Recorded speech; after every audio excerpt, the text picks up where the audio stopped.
last part of section 4.2, we're going to look at the relationship between the graph of f and f prime.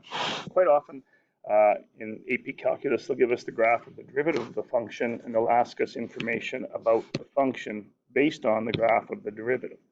So let's take a look, first of all, at a very simple function, y equals 2x plus 1, which is this thin line. Okay, if I was to take the derivative of this graph, okay, f prime, or this equation, the derivative would be 2. And notice that my derivative is positive, and it's a positive constant. It's the line y equals 2. No matter where I draw my tangent line on this original function, the slope is always going to be 2. So that is why the derivative's graph is always 2.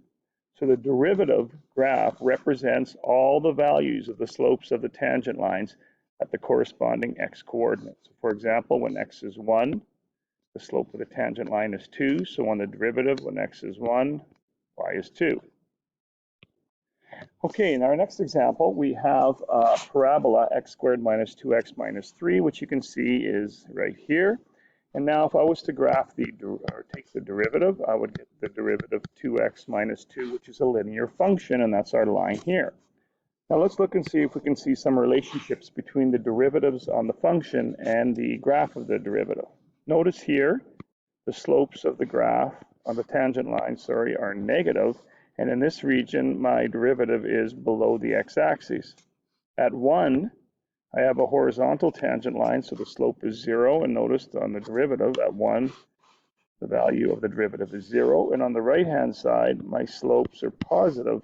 And on the right of 1, the derivative is above the x-axis. And actually, the slopes continue to get more and more steep, so that's why the derivative goes higher and higher as I move further and further to the right. So a good indication is that the valleys of the original function, or if it was a hill, match up to x-intercepts on the derivative. All right, let's take a look at the next example. So here we have the cube root of x, which is this graph right here, okay? And if I was to take the derivative of that, remember it would be 1/3, because I'd have to rewrite this as x to the 1/3, x to the minus 2/3, which would be 1 over 3x to the 2/3. And notice my derivative is undefined at 0, so notice I have no value at 0. And no matter what I plug into this, when I take the cube root and square it, it's always going to be positive, so note that the derivative is always above the x-axis. So again, a relationship between the graph of the function and the derivative. All right, in figure 4.108, this is the graph of f prime. For what values of x does f have a local minimum and a local maximum? Well, remember, to have a local maximum, the derivative must change from positive to negative. And to have a local minimum, the derivative must go from negative to positive. Well, if this is the graph of the derivative, here the graph of the derivative is positive, and here the graph of the derivative is negative because it's below the x-axis. So that means the coordinate of x equals 1 would be a relative maximum. Similarly, my derivative goes from negative to positive at the x value of 3. So x equals 3 would be a relative min on the original function. In question 31, again, we're given the graph of f prime, and we're asked, are there any x values, indicate the x values of critical points, and then are these local max, min, or neither? So again, critical points is where the derivative is 0 or undefined. So we have two critical points. I have a critical point right here, and I have a critical point right here. Okay, we'll call this point A and this point B. Okay, now, for it to be a relative max or a min, the derivative has to change from negative to positive or positive to negative. And notice here, the derivative is negative, it switches to positive. So at A, we have a relative minimum because the derivative changes from negative to positive. Again, I don't know exactly what that value is, so we'll just leave it as coordinate A. At B, notice that the derivative is positive on the right and it's positive on the left, so there's no sign change, so this would not be considered a relative max or a relative min. Okay, given the next diagram, we're given two functions. One of them is the function, one of them is the derivative, and see if you can tell which is which. Well, if we take a look, if I consider the solid line to be the function, if I drew a tangent line there, the tangent line is 0, which means I must have a 0 on my derivative, and I do. And if I took tangent lines on the right of that horizontal line on my function, they would be positive, so my derivative is above, and tangent lines on this side, they're negative, the derivative is below. So 1 would be considered the derivative, and 2 would be considered the function. Okay, in the next example, we have 3 graphs. One of them is the function g, one is a function f, and one is a f prime. So let's see if we can figure out which is which.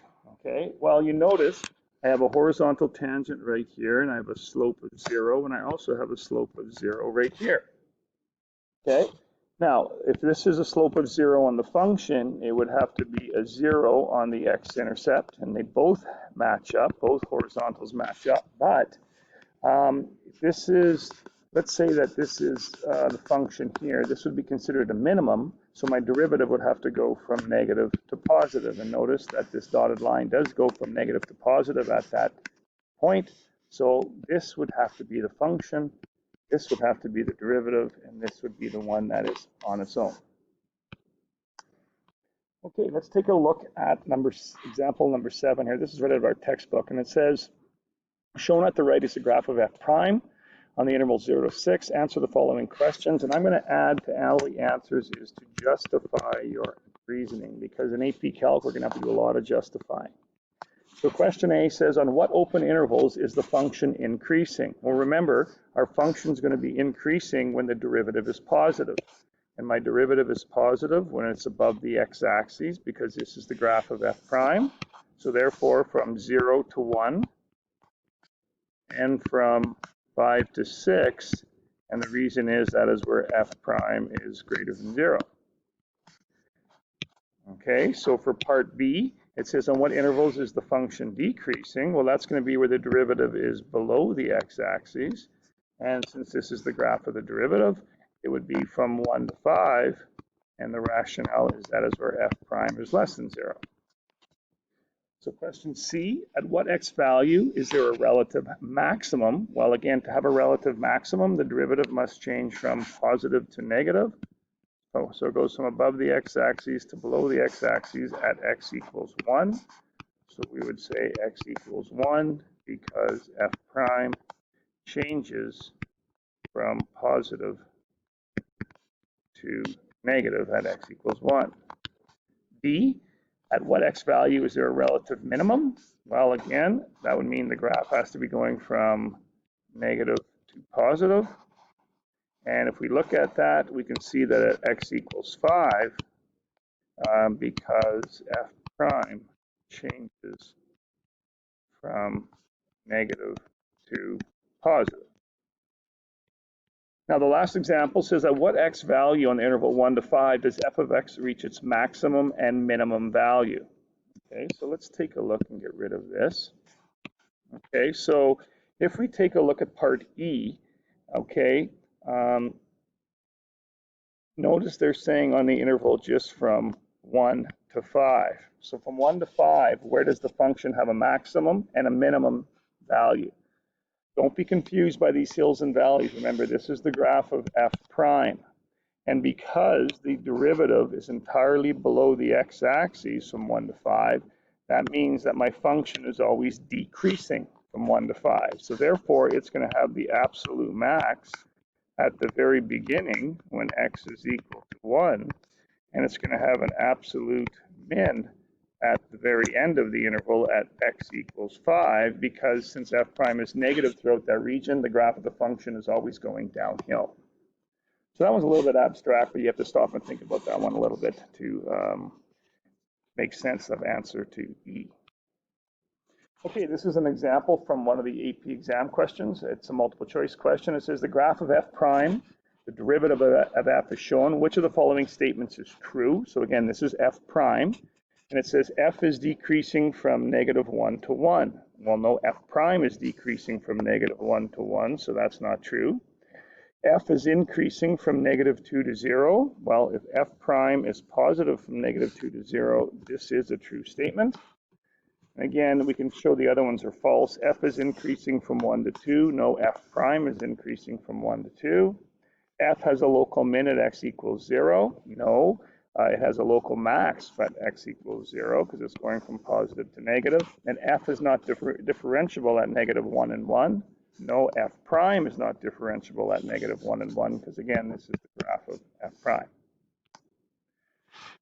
Okay, so that's the end of section 4.2. So there's only a couple of questions to try in your textbook, so give those a whirl and see how you do.